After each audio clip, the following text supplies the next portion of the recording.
2022년 겨울방학 성경 공부 교리 에센스에 함께 하신 모든 성도 여러분들을 환영합니다. 지난주까지 여러분께서는 그 신뢰의 수단이라는 제목으로 1강과 2강에서 강의를 들으셨습니다. 1강에서는 세례에 대해서 들으셨고요. 2강에서는 성찬과 설교와 권징에 대해서 여러분께서 들으셨습니다. 오늘 강의는 하이델베르그 요리문답의 마지막 부분에 해당되는 3부의 첫 부분에 속한 선행을 해야 하는 이유라는 주제를 다루고 있습니다.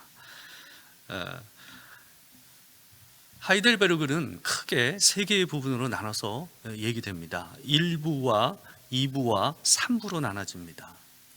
1부에서는 우리의 비참함에 대해서 다루고 있습니다. 여기서 얘기되는 비참함이라는 것은 단순히 우리의 연약함과 우리의 어려움 그런 정도를 얘기하는 것이 아닙니다. 우리의 작은 슬픔 이런 것을 얘기하는 것이 아니라 더할 수 없는 슬픔과 끔찍함, 우리 영혼의 끔찍함, 우리가 살고 있는 피족의 전체의 슬픔과 끔찍함, 이 비참함을 얘기하는 것이 바로 1부에서 얘기하는 비참함입니다. 2부에서는 이 비참함의 상황 가운데서 하나님께서 그리스도를 보내심으로써 우리를 구속하셨다라는 얘기를 다루고 있습니다. 이 구속이라는 것은 바로 값을 지불하시고 우리를 풀어주셨다라는 의미를 담고 있는 말이 바로 이 구속이라는 말입니다.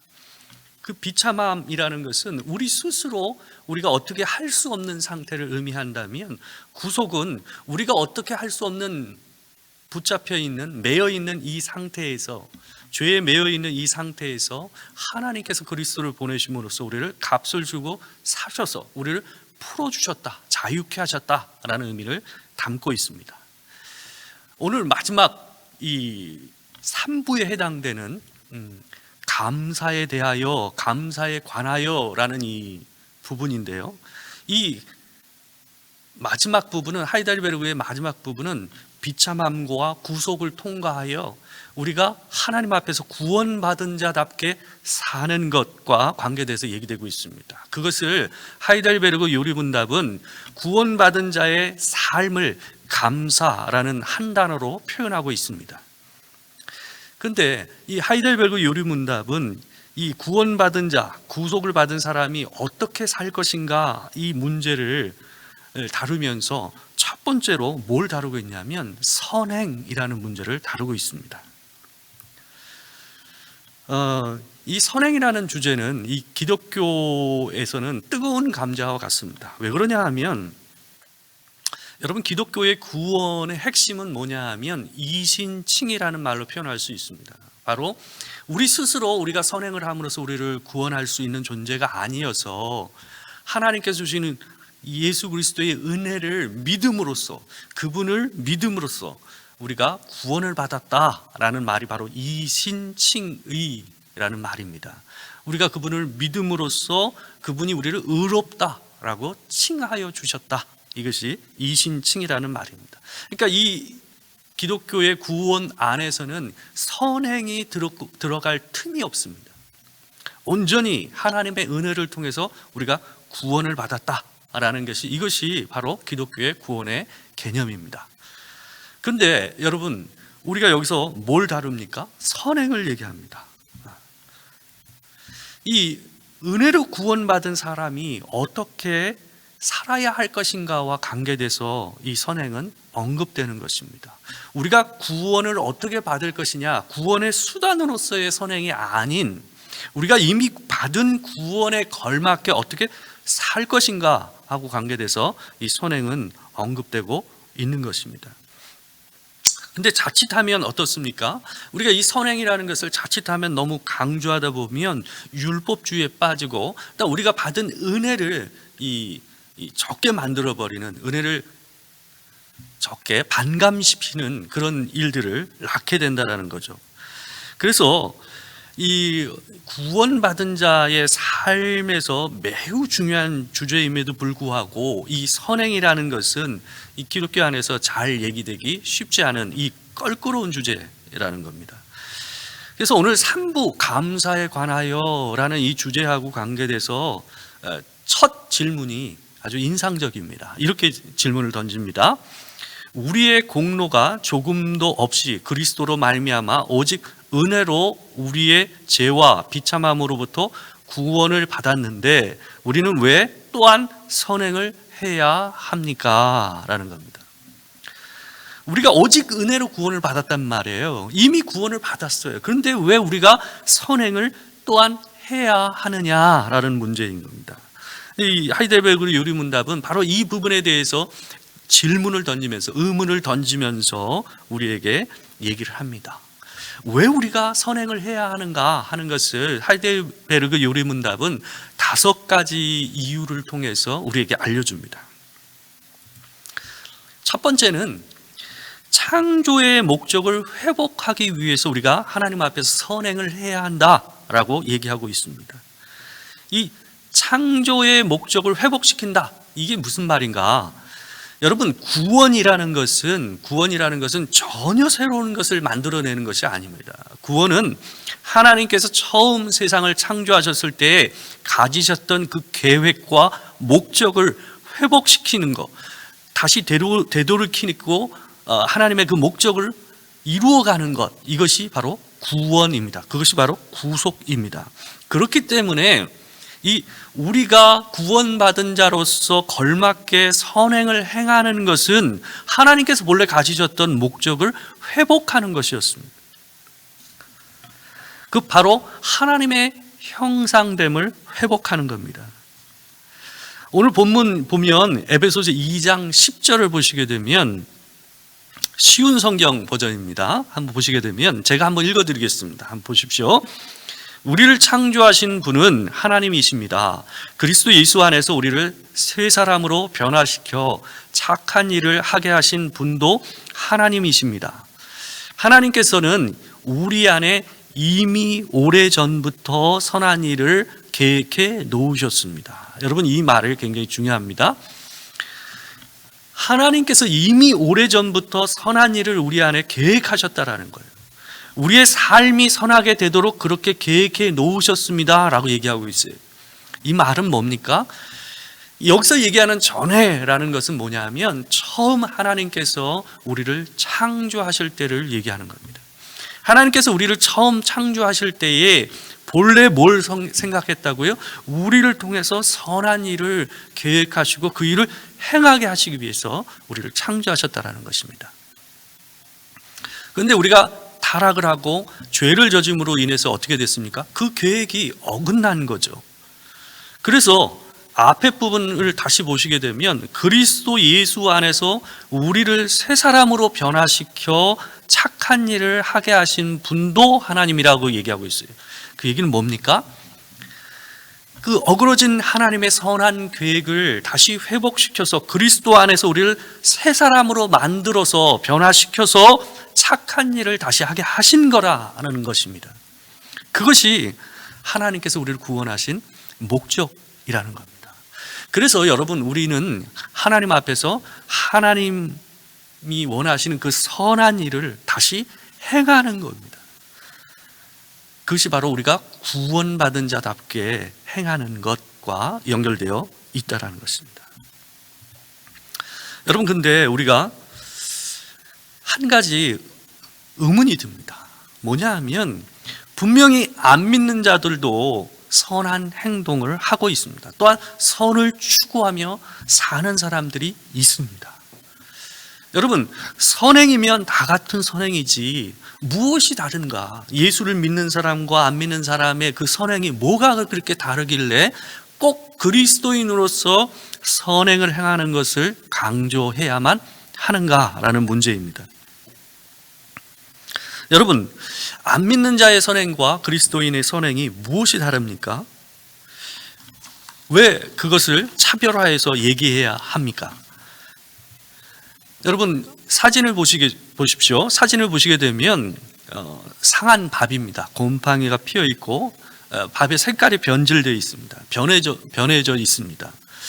여러분, 타락 이후의 사람의 상태는 마치 상한 밥과 같습니다. 여러분, 상한 밥이 어떻습니까? 상한 밥은 밥의 본래의 기능을 상실했습니다. 밥은 우리가 먹고 섭취해서 우리의 영양분이 돼야 돼요. 근데 그 밥이 상하고 곰팡이가 피게 되면 어떻게 됩니까? 우리가 이전에 있던 온전한 밥처럼 우리가 섭취하게 되면 어떤 일이 일어납니까? 탈이 나죠. 병에 걸립니다. 그러니까 밥은 본래 먹으면 우리가 에너지원이 돼야 되는데 상한 밥을 먹게 되면 어떻게 됩니까? 사람이 병이 납니다. 그 본래의 밥의 기능이 없는 거죠. 그런데 여러분, 상한 밥이라고 할지라도 뭐가 있습니까? 여전히 그 상한 밥 안에는 밥의 본래의 성분이 남아 있습니다. 변질되기도 했지만 여전히 그 안에는 밥의 성분들이 남아 있다라는 거예요. 여러분, 본래의 기능은 상실했지만 그러나 여전히 그 밥 안에는 그런 성분이 있어요. 마치 타락한 인간에게 남아있는 하나님의 형상이 그와 비슷합니다. 하나님의 형상을 본따서 사람을 만들어졌기 때문에 사람은 그 안에 뭐가 있냐면 선을 추구하고자 하는 마음, 선을 행하고자 하는 마음이 여전히 남아 있습니다. 사람이 예수를 믿지 않는 사람들이 선을 추구하고 선을 행하고자 하는 것은 여전히 하나님께서 처음 창조하셨을 때에 하나님께서 집어넣으신 그 형상됨이 성분이 남아있기 때문에 그렇습니다. 그러나 그들의 선행과 그들의 마음은 하나님께서 본래 계획하셨던 그 선행에 대한 마음과는 다르습니다. 마치 상한 밥이 본래의 기능을 할 수 없는 것과 동일하게 예수를 믿지 않는 자들의 선한 행동과 그것을 추구하는 마음은 하나님께서 본래 계획하신 것과는 달랐습니다. 다 같은 선행이 아니다는 말이죠. 로마서 3장 10절에서 12절 말씀을 보게 되면 이런 말씀이 있습니다. 기록된 바 의인은 없나니 하나도 없으며 깨닫는 자도 없고 하나님을 찾는 자도 없고 다 치우쳐 함께 무익하게 되고 선을 행하는 자는 없나니 하나도 없도다. 여러분, 하나님께서는 성경에서 이 세상에서 행해지는 믿지 않는 자의 선행들이 있음에도 불구하고 그들의 그 모든 선행들을 뭐라고 합니까? 선을 행하는 자는 없다. 하나도 없다. 다 치우쳐 무익하게 되고 있다라고 얘기하고 있습니다. 여러분, 여기서 중요한 건 뭐냐 하면 의인은 없나니 하나도 없으며 깨닫는 자도 없고 하나님을 찾는 자도 없다라는 표현입니다. 우리가 선을 행하되 그 선이 하나님을 찾고 그분을 높여드리고 그분을 알아가는 것, 깨닫는 것과 연결되지 않는 것은 하나님께서 그것을 선이라고 보지 않는다라는 것입니다. 로마서 8장 7절에서 8절을 갖다 보시게 되면 그 부분이 더 분명해집니다. 육신의 생각은 하나님과 원수가 되나니 이는 하나님의 법에 굴복하지 아니할 뿐 아니라 할 수도 없습니다. 육신에 있는 자들은 하나님을 기쁘시게 할 수 없느니라. 예수를 믿지 않고 죄의 질서 안에서 여전히 살아가고 있는 사람들을 육신이라고 부르고 있습니다. 그러면서 그 가운데서 생각하고 행동하는 사람들의 마음을 하나님께서 뭐라 그러냐면 하나님의 법에 굴복하지 아니할 뿐 아니라 할 수도 없습니다. 그들이 행하는 선과 그들이 행하는 모든 것들은 뭐하고 관계되어 있습니까? 그들의 의지와 관계되어 있어요. 그들의 생각과 관계되어 있어요. 하나님의 법과 그분이 얘기하시는 말씀을 따라 그것의 순복함으로 이루어지는 일이 아니다라는 거예요. 그런 의미에서 이 예수를 믿지 않는 자의 선행과 예수를 믿는 사람의 선행은 전혀 다른 차원의 문제라고 얘기할 수 있습니다. 그렇기 때문에 예수를 믿는 사람들이 하나님의 형상을 회복하여 그분의 선하심을 따라 삶을 살아가는 것은 뭘로 연결되냐 하면 감사의 예배로 연결됩니다. 로마서 12장 1절을 보게 되면 이런 말씀이 있습니다. 그러므로 형제들아, 내가 하나님의 모든 자비하심으로 너희를 권하노니 너희 몸을 하나님이 기뻐하시는 거룩한 산제물로 드리라. 이는 너희가 드릴 영적 예배니라. 여러분, 예수를 믿는 사람의 선행과 예수를 믿지 않는 사람의 선행의 차이는 여기서 확연히 드러납니다. 예수를 믿는 사람이 선행을 할 때는 그 기초에는 뭐가 있냐면 감사가 있습니다. 내가 그것을 행할 수 없는 존재임에도 하나님께서 우리를 구원하셔서 하나님을 의식하고 그분의 말씀을 따라 이런 선한 일을 할 수 있게 하신 그분을 향한 뭐가 있어요? 감사가 있어요. 또한 그분을 향한 예배가 있어요. 그래서 예수 안에서 행하는 선행은 곧 하나님께 뭐가 됩니까? 예배가 됩니다. 또한 로마서 6장 13절에서도 이렇게 얘기를 하고 있습니다. 또한 너희 지체를 불의의 무기로 죄에게 내주지 말고 오직 너희 자신을 죽은 자 가운데서 다시 살아난 자 같이 하나님께 드리며 너희 지체를 의의 무기로 하나님께 드리라. 우리의 삶이 그분께 올려지는 거예요. 우리의 삶이 내가 주인이 돼서 움직여지는 삶이 아니라 그분께 올려드려지는 마치 헌물과 같이 하나님께 올려드려지는 것으로서 선을 행하는 것입니다. 세 번째로, 예수를 믿는 사람과 예수를 믿지 않는 사람의 선행의 차이는 그 영광이 누구를 향하고 있느냐에서 차이가 드러납니다. 예수를 믿지 않는 사람이 자기의 생각과 자기의 의지와 자기의 감정과 자기의 열망을 따라서 그 선행을 행하기 때문에 그 선행의 결과가 누구를 향하게 되어 있습니까? 자기를 향하게 되어 있습니다. 그러나 하나님을 믿고 그분의 구원과 은혜에 감사함으로 선을 행하는 자의 그 행실은 결국 누구를 향하게 되어 있습니까?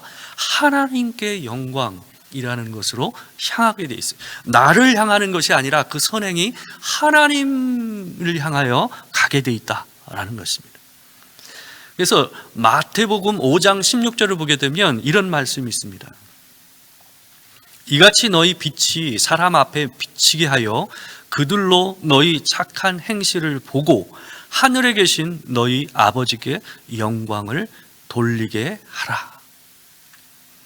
우리가 행하는 이 선한 행실, 착한 행실이 누구를 떠올리게 합니까? 우리가, 여러분과 제가 그리스도인이라고 불려지기 때문에 우리의 행실은 사람들에게 무엇으로 알려집니까? 하나님의 이름으로 드러나고 알려집니다. 그래서 그들은 우리를 보면서 누구를 떠올립니까? 그들이 믿지도 않지만 하나님을 떠올리게 되는 겁니다. 로마서 6장 19절에서 20절 말씀을 보게 되면 이런 말씀이 있습니다. 너희 몸은 너희가 하나님께로부터 받은 바 너희 가운데 계신 성령의 전인 줄을 알지 못하느냐? 너희는 너희 자신의 것이 아니라 값으로 산 것이 되었으니 그런즉 너희 몸으로 하나님께 영광을 돌리라. 여러분, 예수를 믿는 사람은 자기에게 있었던 것, 이전에 자기가 자기 것이라고 생각했던 그 모든 것이 하나님의 것이라는 것을 인정하게 되는 것입니다. 그래서 내가 예수를 믿고 난 다음에 행하는 모든 것, 나의 생각과 내게 주어진 재물과 또한 시간과 재능과 그 모든 것이 뭐가 되는 겁니까? 그분의 것이 되어져서 그분의 것으로 그분에게 드려지는 삶이 되어지는 거예요. 그래서 우리의 삶이 누구를 향합니까? 나를 향하지 않고 하나님을 향하게 되는 것입니다. 네 번째로, 우리가 선행을 해야 하는 이유와 관계돼서 네 번째로, 우리가 선한 일을 행하면서 자연스럽게 우리가 어떤 일이 벌어지냐면 믿음의 확신이 생기게 됩니다. 우리의 행위는 되게 우리의 존재를 확인시켜 줍니다. 내가 어떤 일을 하고 어떤 말을 하고 어떤 생각을 하냐, 그리고 내가 무엇을 열망하고 사느냐는 결국은 뭐가 되냐 하면 내가 어떤 사람이구나, 내가 어떤 존재이구나 하는 것을 확인시켜주는 일을 합니다. 그래서 성경에서는 네가 지금 하고 있는 행동과 마음을 돌아봐라, 그것이 무엇인지를 보면 내가 어떤 사람인지 알 수 있다라고 얘기합니다. 여러분, 갈라디아서 5장 19절에서 23절을 이렇게 23절을 보게 되면 이렇게 얘기합니다. 제가 한번 봉독해 드리겠습니다. 육체의 일은 분명하니, 여기서 육체는 예수를 믿지 아니하고 죄에 따라서 살아가는 사람의 삶을 육체라고, 사람을 그렇게 얘기하고 있습니다. 육체의 일은 분명하니 곧 음행과 더러운 것과 호색과 우상숭배와 주술과 원수 맺는 것과 분쟁과 시기와 분냄과 당짓는 것과 분열함과 이단과 투기와 술 취함과 방탕함과 또 그와 같은 것들이라. 전에 너희에게 경계한 것 같이 경계하노니 이런 일을 하는 자들은 하나님의 나라를 유업으로 받지 못할 것이요. 여러분, 우리도 솔직히 여기 안에 있는 어떤 것들을 합니다. 여기에 언급된 것들이 우리 안에 있습니다. 음란한 마음도 있고요, 더러운 마음도 있고요, 때로는 우상 숭배하는 마음도 있고요, 분열이 있고요, 당짓는 일도 합니다. 그러나 여기서 얘기하는 육체라는 것은 뭐냐면 그런 일들을 가끔 하는 것을 얘기하는 것이 아니라 그것을 따라 사는 삶, 그것을 추구하고 사는 삶을 얘기하는 거예요. 그게 인생의 목표가 되는 삶, 그게 바로 육체로서의 삶을 얘기하는 것입니다.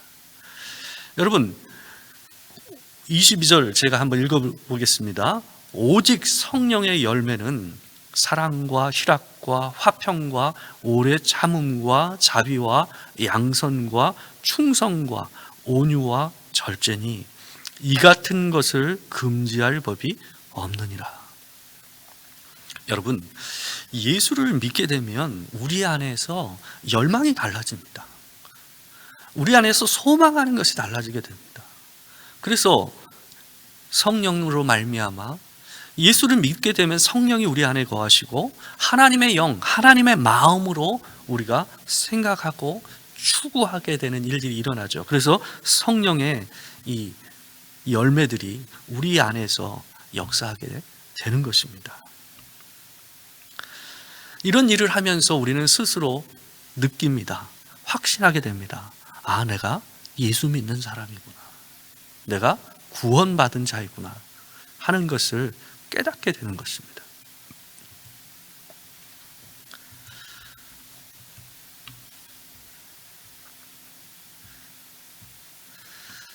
우리 다섯 번째, 마지막으로 다른 사람을 그리스도께 인도하기 위해서 선을 행해야 한다라는 것입니다. 전도죠, 전도. 물론 여러분, 전도하기 위해서 우리가 사랑을 하고 전도하기 위해서 선을 행하는 것은 아닙니다. 그러나 우리가 하나님 안에서 주신 그 사랑과 선을 추구하게 되면 자연스럽게 그것이 뭘 이뤄낸다라는 겁니까? 그것이 전도가 된다라는 겁니다.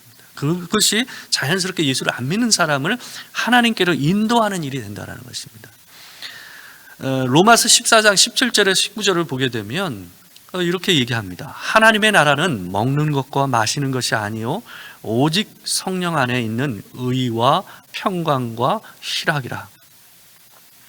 이로써 그리스도를 섬기는 자는 하나님을 기쁘시게 하며 사람에게도 칭찬을 받느니라.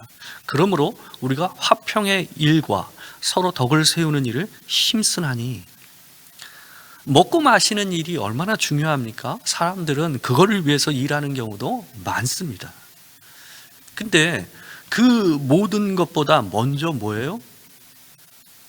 하나님을 기쁘시게 하며 사람에게도 칭찬을 받는 사람으로서 온전히 하나님 앞에서 덕을 세우는 일, 화평을 하는 일, 화평케 하는 일을 추구하는 사람으로서 사는 것, 그것을 힘써 사는 것, 뭐예요?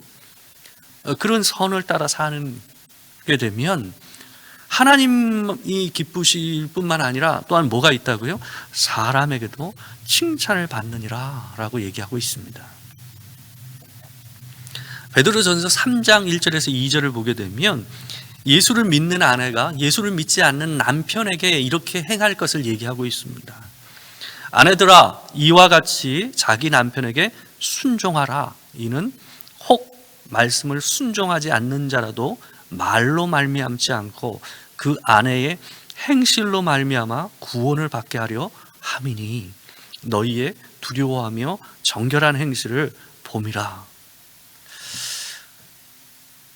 예수를 믿는 아내가 예수를 믿지 않는 불신 남편에게 순복하고 선을 행하며 그에게 말을 따라주는 이 행위 자체가 예수를 믿지 않는 남편에게 감동을 주고 변화의 계기를 마련한다는 것입니다. 그런 의미에서 예수를 믿음으로써 행하는 선행은 예수를 믿지 않는 사람들에게 예수에 대한 궁금증을 일으키게 되고 하나님을 알아가고 싶은 마음을 일어나게 만듭니다. 제가 이제 예전에 한번 어떤 분을 통해서 들은 얘기인데요. 저희 교회 한 집사님이 법조인입니다. 법조인인데 법원 앞에서 항상 이 1인 시위를 하는 분을 봤다고 합니다. 그래서 어느 날 이분이 굉장히 바쁜 분임에도 불구하고 그분과 몇 시간 동안 대화를 나누고 그분의 억울함을 들어주고 또 실질적으로 그 문제를 해결해주는 귀한 역할을 했다고 합니다. 그러고 난 후 그 사람을 가까운 곳, 그 사람이 사는 곳과 가까운 곳에 교회로 갈 수 있도록 이끌어줬다. 그래서 그 사람이 교회를 됐다라는 얘기를 제가 들은 적이 있습니다. 여러분, 우리가 그리스도인으로서 남들이 하지 않는 선한 일을 행하는 것은 결국은 그 영혼을 구원하는 굉장히 중요한 역할을 하게 됩니다. 믿는 자와 믿지 않는 자의 선행의 차이를 정리해 보면 그것이 과연 하나님께서 처음 만드셨을 때 사람의 목적과 연결되어 있는가 하는 것입니다. 이 목적은 두 가지 크게 연결이 됩니다. 내가 아닌 하나님을 높이는 의미에서의 선행인가? 그분이 말씀하신 대로인가? 아니면 내가 생각하는 대로인가? 그 부분에 부합하는지를 봐야 됩니다. 두 번째, 내가 그것을 감사함으로 선을 행하고 있는가? 아니면 나의 공로와 나의 자랑이 되고 있는가 하는 생각을 해봐야 됩니다. 세 번째로, 그것이 하나님을 향한 예배인가? 그 영광이 하나님을 향하고 있는가? 아니면 나를 향하고 있는가? 마지막으로, 내가 중심인가? 아니면 다른 사람이 이타적인 선행인가? 이런 몇 가지들을 분별해 보면 내가 믿는 사람으로서 선을 행하고 있는지 아닌지를 볼 수가 있습니다. 그리스도인의 모든 선행은 이 5가지 요소와 관계되어 있습니다. 우리가 선을 행하는 것은 그리스도께서 우리를 새롭게 하셔서 새 사람으로서 하나님의 형상을 회복하는 일과 관계되어 있고요. 또한 그 일은 하나님을 향한 감사 예배가 되고요. 하나님께 영광이 가게 됩니다. 또한 그 행위 자체가 나에게 믿음의 확신을 줍니다. 더불어 그것은 예수를 믿지 않는 사람들을 하나님께로 인도하는 역할을 하게 됩니다. 이것이 그리스도 안에서 우리가 하는 선한 행실의 안에 있는 5가지 요소다, 역할이다 할 수 있을 것 같습니다. 그러면 선한 행동을 우리가 그러면 어떻게 바라봐야 될 것인가? 여러분, 이신칭의를 너무 강조하다 이 선한 행실에 대해서 무시하거나 과소평가하는 일을 해서는 안 됩니다. 믿음이 있다 하면서 전혀 선을 행하지 않고 성경에서 얘기하는 말씀대로 행치 않는다고 한다면 그 사람을 그리스도인, 구원받은 자라고 얘기할 수 있겠습니까? 여러분, 우리가 선을 행함으로써 구원을 받는 것은 아니지만 우리가 행하고 있는 그 선한 행실이 결국은 우리가 구원받은 자라는 것을 확인시켜 줍니다. 선을 추구하지 않으면서 내가 그리스도인이다 얘기할 수 없습니다. 또한 더불어서 지나치게 행위를 강조하는 일 또한 주의해야 됩니다. 마치 그것이 구원의 조건인 양 떠들어서는 안 됩니다. 과연 그것이 그리스도인답게 사는 것이 매우 중요하긴 하지만 그러나 그것이 구원의 조건이 되는 양 떠들어서도 안 됩니다.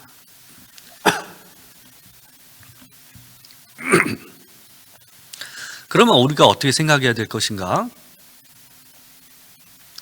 구속받은 자로서 감사의 예배라는 관점에서 우리가 행하는 선한 행실을 바라봐야 된다는 것입니다.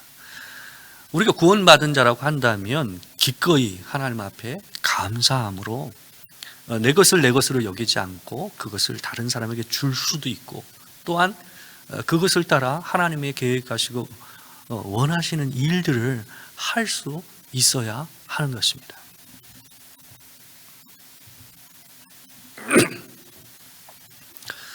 자, 88문으로 넘어가게 되면 사람의 진정한 회개란 무엇입니까? 라고 질문을 던집니다. 그래서 간단하게 하이델베르그 요리문답은 이렇게 답을 합니다. 옛사람이 죽고 새 사람으로 사는 것입니다 라고 얘기하고 있습니다. 옛사람이 죽고 새 사람으로 사는 것은 이렇게 얘기될 수 있습니다. 로마서 6장 6절에서 7절입니다. 우리가 알거니와 우리의 옛사람이 예수와 함께 십자가에 못 박힌 것은 죄의 몸이 죽어 다시는 우리가 죄에게 종노릇 하지 아니하려 함이니 이는 죽은 자가 죄에서 벗어나 의롭다 하심을 얻었음이라. 여러분, 여기서 얘기되는 거 바로 옛사람에게 죽는 것, 옛사람이 죽는 것이 뭐하고 연결돼서 얘기되고 있습니까? 죄에 대하여 죽는 것으로 얘기되고 있습니다. 그러니까 죄의 상태에서 하고 있는 우리의 생각, 감정, 열망, 의지, 또한 추구하는 것, 행동, 내가 즐거워하는 것, 내가 미워하는 것, 죄의 바운더리 안에서, 죄의 체계 안에서, 이 죄의 시스템 안에서 행하고 있는 모든 것들, 내 안에서 있는 것들, 바깥으로 표현되는 것들, 내가 소망하고 사는 것들, 또한 즐거워하는 것들, 미워하는 것들, 그 모든 것에 대해서 뭐 하는 겁니까? 죽는 거예요. 또한 새 사람으로 산다라는 것은 뭐냐 하면 하나님께서 우리를 새롭게 창조하신 사람으로서, 우리를 회복하신 그 사람으로서 새로운 마음으로 생각하게 되고 새로운 마음의 감정이 나오게 되고 또한 새로운 열망이 생기고 새로운 의지가 생기는 거예요. 또한 추구하는 바, 행동하는 바가 달라지는 거고 더불어 이전에 즐거워하는 것이 아니라 하나님께서 즐거워하게 하시는 그것을 즐거워하고 딴 이전에 즐거워했던 것을 미워하게 되는 것, 이것이 뭐예요? 새 사람으로 사는 것입니다. 그러면 구체적으로 좀 더 넘어가 보도록 하겠습니다. 89문에서 이런 질문을 던집니다. 옛사람이 죽는다라는 것은 무엇입니까? 하나님을 진노케 하는 우리의 죄를 마음으로 슬퍼하고 더욱더 미워하고 피하는 것이다 라고 얘기하고 있어요. 다윗이 밧세바와 관계된 범죄를 저지르고 나서 자기가 이 나단 선지자를 통해서 자기의 죄를 깨닫고 회개함으로써 지은 시가 이 시편 51편입니다. 시편 51편 2절에서 4절, 그 다음에 17절을 우리가 같이 한번 보도록 하겠습니다. 제가 한번 읽어드리겠습니다. 나의 죄악을 맑게 씻으시며 나의 죄를 깨끗이 제하소서. 무릇 나는 내 죄과를 아오니 내 죄가 항상 내 앞에 있나이다. 내가 주께만 범죄하여 주의 목전에 악을 행하여 싸우니 주께서 말씀하실 때에 의로우시다 하고 주께서 심판하실 때에 순전하시다 하리이다. 하나님께서 구하시는 제사는 상한 심령이라. 하나님이여 상하고 통회하는 마음을 주께서 멸시하지 아니하시리이다. 여러분, 여기서 보게 되면 뭘 볼 수 있냐 하면 이 다윗이 하나님 앞에서 자기의 죄에 대해서 깊이 인식하고 있다는 걸 우리가 느낄 수가 있습니다. 무엇보다 뭐예요? 깨끗게 제하소서라는 말, 씻으소서, 맑게 씻어주십시오라는 표현을 통해서 뭘 느낄 수 있습니까? 자기가 죄로 인해서 너무나도 더러워진 상태, 또한 추하고 부끄러운 상태에 처해 있음을 분명히 인식하고 있다는 것입니다. 그로 인해서 그 마음이 뭐하게 됩니까? 상하게 된 거예요. 그래서 하나님 앞에서 상한 심령과 통회하는 마음으로 하나님 앞에 나아간다라고 얘기하고 있습니다. 그래서 17절을 보십시오. 하나님께서 구하시는 제사는 상한 심령이라. 하나님이여 상하고 통회하는 마음으로 주께서 통회하는 마음을 주께서 멸시하지 아니하시리이다. 여러분, 다윗은 죄를 비록 범했지만 그러나 그 죄로 인해서 더러워진 자기에 대한 인식이 분명했습니다. 그것이 얼마나 더럽고 추한 것인지를 분명히 깨달았습니다. 그래서 그 하나님 앞에서 상하고 통회하는 마음으로 자기의 마음을 찢고 나아가는 모습이 바로 시편 51편 이 구절 가운데서 드러납니다. 새 사람으로 다시 사는 것이 무엇인가? 새 사람으로 다시 사는 것은 이렇게 얘기되고 있습니다. 하이델베르그 요리문답은 이렇게 답을 합니다. 그리스도로 말미암아 하나님 안에서 마음으로 즐거워하고 하나님의 뜻을 따라 모든 선을 행하며 사는 것을 사랑하고 기뻐하는 것입니다 라고 얘기하고 있습니다. 이 즐거워하는 게 달라지는 거죠. 기뻐하는 게 달라지는 거죠. 보실까요? 시편 51편 8절과 12절에서 다윗이 이렇게 고백합니다. 내게 즐겁고 기쁜 소리를 들려주시사 주께서 꺾으신 뼈들도 즐거워하게 하소서. 주의 구원의 즐거움을 내게 회복시켜 주시고 자원하는 심령을 주사 나를 붙드소서라고 얘기하고 있습니다. 여러분, 여기서 굉장히 인상적인 표현이 있습니다. 내게 즐겁고 기쁜 소리를 들려주시사라는 말까지는 이해가 됩니다. 근데 그가 뭐라고 얘기하냐면 주께서 꺾으신 뼈들도 즐거워하게 하소서. 여러분, 주께서 자기의 뼈를 꺾으셨대요. 근데 그것을 뭐하게 해달라고요? 즐거워하게 하소서라고 얘기하고 있습니다. 그러니까 앞에 다윗이 얘기하는 즐겁고 기쁜 소리가 그냥 일반적으로 내가 그냥 원하는 것, 내가 생각하는 것에 맞춰서 하나님께서 해주신 것을 얘기하는 게 아니라는 것을 분명히 알 수가 있습니다. 하나님께서 원하시고 하나님께서 그에게 하게 하시기를 원하시는 것을 내가 기뻐하는 것과 관계되어 있는 거예요. 비록 그로 인해서 나의 죄로 인해서 자기의 뼈가 꺾이는 듯한 고통과 어려움이 생겼지만 그러나 그 깨달음 안에서 다시금 그 뜻을 따라 사는 삶을 살게 해달라고 하나님 앞에 얘기하고 있는 거예요.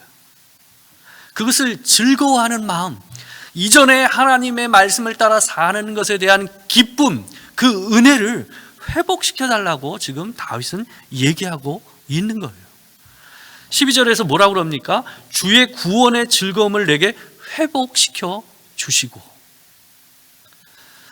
다윗은 이전에 정말 하나님의 말씀과 그분이 말씀하시는 그 선한 삶에 대해서 따라 사는 것, 그분의 말씀을 따라 그분에게 묻고 그분이 원하신 것이 무엇인지를 듣고 행하는 것을 뭐 했습니까? 즐거워했습니다.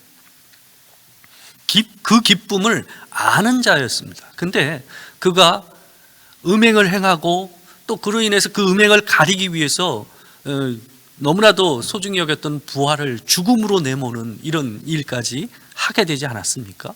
그로 인해서 어떻게 됐습니까? 하나님 안에서 자기가 가지고 있던 그 구원의 기쁨과 즐거움, 그분의 말씀과 명령을 따라 사는 삶의 기쁨, 이걸 뭐 하게 됐어요? 잃어버렸어요. 그걸 까먹게 됐어요. 그게 깨져버렸어요. 근데 다윗이 지금 하나님 앞에서 회개하면서 뭘 회복시켜 달라고 그럽니까? 그 구원의 즐거움, 그 기쁨을 회복시켜 달라고 지금 얘기하고 있는 거예요. 그러면서 또 한 가지를 얘기합니다. 자원하는 심령을 주사 나를 붙드소서. 이 구원의 즐거움과 같이 맞물려 가는 것은 뭐예요? 자원하는 심령입니다. 자기 스스로 하나님 앞에서 하나님의 말씀을 따라 자원하여 나아가고, 또 하나님께 드리는 일에 있어서도 하나님의 일을 따라서 헌신하는 일과 관계돼서도 뭐예요? 자원하는 심령이 회복될 수 있도록 해달라. 죄에 대해서 자원하는 심령이 있었던 자신이 이제는 다시금 뭐로요? 구원의 기쁨을 회복하고 하나님을 향하여 헌신하고 그분의 말씀을 따라 사는 삶, 그것에 대해서 뭐 하는 거? 자원하는 심령을 회복시켜 달라고 다윗은 얘기하고 있습니다. 이것이 뭐라고요? 새 사람으로서 다시 사는 삶을 얘기하는 것입니다. 이전의 즐거움과는 전혀 다르죠. 여러분, 이 책의 제목입니다. 세상의 중심은 당신입니다. 이게 일반 요즘 이 자기계발서하고 관계돼서 가장 트렌드한 표현들입니다. 너무 익숙한 표현들 아닙니까? 어쩌면 식상하리만큼 이 시대에 언급되고 있는 표현입니다. 세상의 중심은 당신입니다. 내 생각과 내가 원하는 것, 그것이 이루어질 때에 뭐예요? 사람은 기쁩니다. 이건 누구나 마찬가지입니다. 예수를 믿는 사람이나 예수를 믿지 않는 사람이나 동일하게 뭐가 있어요? 내가 원하는 게 있어요. 내 생각이 있고 내 뜻이 있고 내 의지가 있어요. 그것을 따라 뭔가가 되면 사람은 너무나도 기쁩니다. 그게 사람의 본질입니다. 죄된 사람의 본질이에요. 근데 여러분 어떻습니까? 여기서 얘기하는 기쁨은 뭐예요? 하나님이 중심이 됐어요. 내가 아니야. 하나님이 중심이 됐고 또한 다른 사람이 중심이 되어 있는데 기뻐요. 이 얼마나 이상한 겁니까? 어떤 면에서는 기적입니다. 모든 사람은 자기가 중심이 되고 내 생각과 뜻을 이루고 내가 원하는 대로 사는 삶을 꿈꿉니다. 그건 예수를 믿지 않는 사람들도 예수를 믿는 사람도 마찬가지입니다. 내면 안에 그것이 꿈틀듭니다. 근데 여러분, 예수를 믿게 되면 우리 안에서 새로운 즐거움과 새로운 것이 들어오기 시작해요. 다윗의 고백처럼 뭐예요? 하나님의 말씀을 따라 살고 또 다른 사람을 위해 사는 그 삶이 뭐해지는 거예요? 그게 기뻐지는 거예요. 그게 그리스도 안에서 사는 우리의 삶입니다. 여러분, 갈라디아서 2장 20절에서 이렇게 얘기합니다. 바울이 이렇게 고백을 합니다. 내가 그리스도와 함께 십자가에 못 박혔나니 그런즉 이제는 내가 사는 것이 아니요 오직 내 안에 그리스도께서 사시는 것이라. 이제 내가 육체 가운데 사는 것은 나를 사랑하사 나를 위하여 자기 자신을 버리신 하나님의 아들을 믿는 믿음 안에서 사는 것이라. 여러분, 그리스도인으로 사는 것은 예수 그리스도께서 아무 가치 없는 우리를 위하여 자기 자신을 들여서 우리를 사신 것처럼 우리가 그분의 길을 따라 내가 아니라 그리스도가 주인이 된 삶, 그리스도가 사시는 삶, 내 인생이에요. 분명히 내가 사는 삶이에요. 그러나 그리스도가 사시는 삶, 그 삶을 꿈꾸는 사람, 그것을 추구하고 사는 사람, 그것이 바로 예수를 믿는 사람의 삶입니다. 그것이 선을 행하는 그리스도인의 삶입니다. 여러분, 91문에서 이렇게 얘기합니다. 그런데 선행이란 무엇입니까? 여러분, 우리가 여태까지 선을 행해야 되는 이유와 여러 가지 이것들을 우리가 생각해 봤습니다. 그런데 그럼 과연 성경에서 얘기하는 선행이 무엇이냐는 겁니다. 이렇게 얘기합니다. 참된 믿음으로 하나님의 율법을 따라서 그리고 그의 영광을 위하여 행한 것만을 선행이라 하며, 우리 자신의 생각이나 사람의 계명에 근거한 것은 선행이 아닙니다. 선행의 기준이 어디에 있습니까? 하나님의 말씀에 있어요. 믿음에 있어요.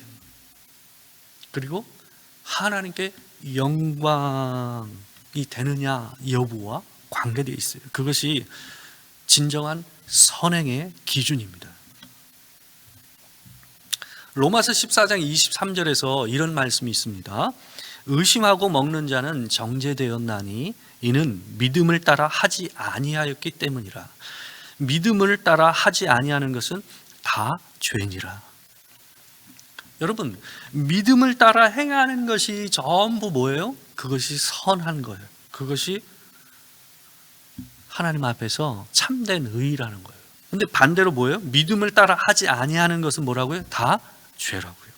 그럼 믿음을 따라 행한다는 게 뭘까? 구체적으로 한번 보겠습니다. 히브리서 11장 6절 말씀입니다.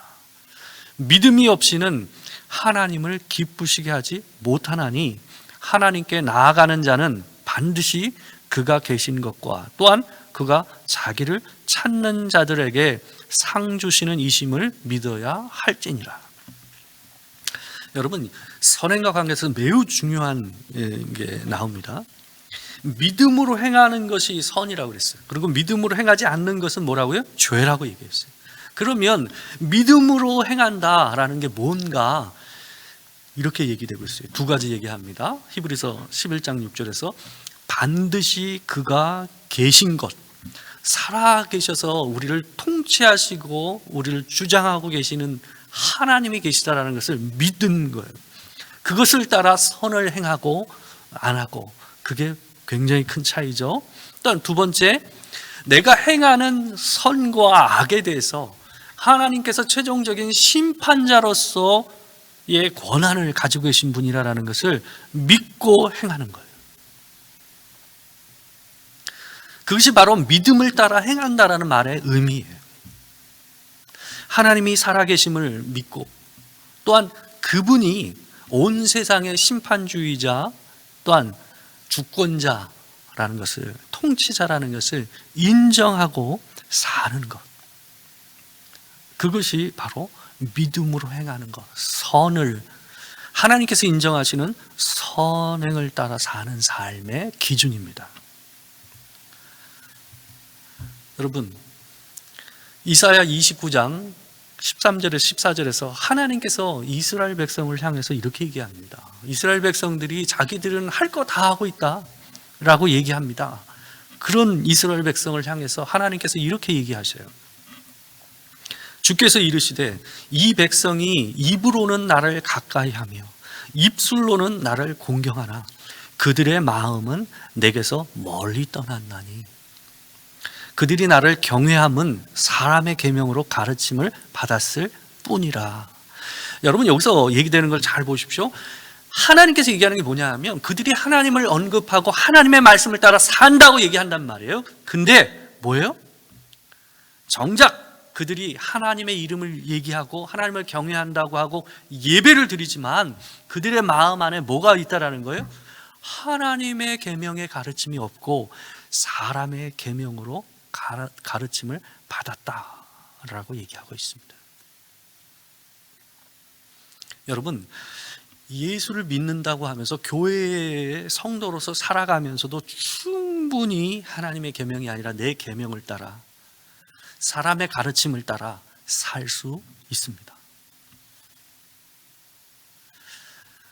하나님의 말씀을 읽으면서도 아전인수격으로 내 마음에 맞추어서 성경을 읽을 수 있습니다. 내가 기도를 하면서도 오직 그 기도가 나의 생각과 나의 의지에 맞춰져서 하는 기도일 수 있습니다. 그렇다면 그것은 하나님이 원하시는 것이 아닙니다. 거기서 하나님을 찾을 것은 없습니다. 단지 하나님의 말씀대로 그 입으로는 나를 가까이 하며 입술로는 나를 공경하나, 이 말씀 안에 머물러 있는 거죠. 14절에서 이렇게 얘기합니다. 그러므로 내가 이 백성 중에 기이한 일, 곧 기이하고 가장 기이한 일을 다시 행하리니 그들 중에서 지혜자의 지혜가 없어지고 명철자의 총명이 가려지리라. 하나님의 말씀이 사라지니까 하나님의 백성들이에요. 하나님의 공동체예요. 근데 그 공동체와 하나님의 이름으로 예배하는 자들 사이 안에서 뭐가 없어진다고요? 지혜가 없어지고 명철과 총명이 없어진다고요. 왜일까요? 하나님의 말씀이 없으니까요. 그 말씀을 따라 사는 삶이 없으니까요. 그래서 기이한 일이라고 얘기되는 겁니다. 기이하고도 기이한 일이죠. 왜요? 하나님의 이름으로 모여 있어요. 하나님의 이름으로 예배를 드려요. 하나님의 이름으로 하나님의 말씀을 봐요. 하나님의 이름으로 기도를 해요. 근데 그것에 하나님의 지혜가 없어요. 그래서 하나님께서 그 일을 뭐라고 합니까? 기이하고 가장 기이한 일이라고 얘기하고 있는 것입니다. 여러분, 강의를 마치고자 합니다.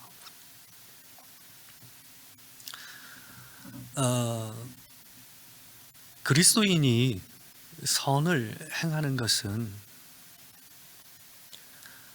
곧 다른 말로 얘기하면 사랑을 따라 행하는 것은 우리 자신에게서 나오는 것이 아닙니다. 하나님께서 우리를 구원하셨고 우리의 비참함에서 우리를 구속하사 놀라운 일을 우리 가운데서 행하셨기 때문에 그 일에 감사함으로 우리가 보여주는 반응이 바로 뭡니까? 선행입니다. 마땅히 하나님 앞에 보여야 할 예배의 행위입니다. 감사의 행위입니다. 여러분, 출애굽기 23장 9절을 보게 되면 이런 말씀이 있습니다. 너는 이방 나그네를 압제하지 말라. 너희가 애굽 땅에서 나그네 되었었은즉 나그네의 사정을 아느니라. 여러분, 이것이 굉장히 중요한 그리스도인의 선행의 기준이라고 저는 생각합니다. 하나님께서 이스라엘 백성한테 뭐라고 얘기했습니까? 이방 나그네를 압제하지 말라. 너희가 애굽 땅에서 나그네 되었은즉. 여러분, 여기서 애굽 땅에서 나그네 되었었은즉이라고 얘기하는 것은 그들이 예수 믿기 이전, 하나님의 구원을 받기 이전의 모든 삶을 다 포괄하는 말입니다. 하이델베르 요리문답을 얘기하면 뭡니까? 그들의 비참함의 상태를 기억하는 거예요. 그들의 비참함의 상태를 기억하는 사람이 다른 사람의 비참함을 돌아보는 게 되는 거예요. 그들이 그 비참함에서 구원받은 은혜가 얼마나 큰지를 기억하는 사람이 많은 사람에게 은혜를 베푸게 되는 거예요. 그들의 아픔에 공감하게 되고 그들에게 선을 행하게 되는 거예요. 여러분, 그래서 뭡니까? 여러분과 저의 선행의 기초는, 여러분과 저의 사랑의 기초는 나그네의 사정을 아느니라 하는 말 안에 있는 겁니다. 여러분, 우리가 하나님 앞에서 참으로 하나님의 사람으로서, 구원받은 하나님의 사람으로서 내가 세상의 중심이 아닌 우리의 중심에 하나님이 계시고 우리의 인생의 중심에 그리스도가 사신다면 그분이 사시고 그분이 행하신 대로 우리 삶 안에서 뭐가 나올까요? 선이 나올 줄 믿습니다. 온전히 그리스도 안에서 선을 행하고 살아가는 삶이 무엇인지를 오늘 강의를 통해서 다시 한번 우리가 돌아보고, 우리의 삶이 내가 지금 현재 행하고 있는 선이 과연 하나님 안에서 그분의 중심을 따라 행하고 있는 선인지를 돌아보는 귀한 시간이 되기 소망합니다. 기도하겠습니다. 사랑하는 주님,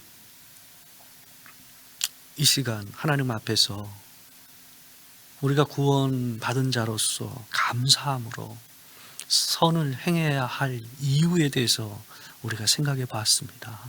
하나님, 혹여 우리의 나그네 된 사정과 과거를 까먹고 우리가 교만함으로 선을 행하고 있지 않는지, 하나님과는 관계없이 사람의 계명과 가르침을 따라 선을 행하고는 있지 않는지 돌아보는 우리가 되게 하여 주시고, 온전히 우리 삶 안에서 감사의 예배로서, 참으로 하나님을 향한 감사의 열매로서 선을 행하는 우리가 되기를 소망합니다. 온전히 모든 남서은에게 성도들이 더욱더 하나님이 원하시는 삶을 살아가게 되는 귀한 은혜가 있기를 소망하고 예수 그리스도의 이름으로 기도드리옵나이다. 아멘.